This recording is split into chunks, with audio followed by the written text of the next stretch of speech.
اللہ ہی اپنے بندوں میں سے جس کے لیے چاہتا ہے روزی فراخ کر دیتا ہے اور جس کے لیے چاہتا ہے تنگ کر دیتا ہے۔ بے شک اللہ ہر چیز سے واقف ہے۔ اور اگر تم ان سے پوچھو کہ آسمان سے پانی کس نے برسایا، پھر اس سے زمین کو اس کے مرنے کے بعد کس نے زندہ کیا، تو کہہ دیں گے کہ اللہ نے۔ کہہ دو کہ اللہ کا شکر ہے، لیکن ان میں اکثر نہیں سمجھتے۔ اور یہ دنیا کی زندگی تو صرف کھیل اور تماشا ہے، اور ہمیشہ کی زندگی کا مقام تو آخرت کا گھر ہے۔ کاش یہ لوگ سمجھتے۔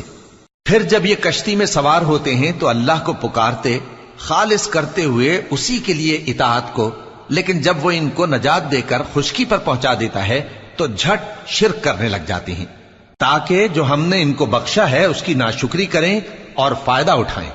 سو خیر ان قریب ان کو معلوم ہو جائے گا۔ کیا انہوں نے نہیں دیکھا کہ ہم نے حرم کو مقام امن بنایا ہے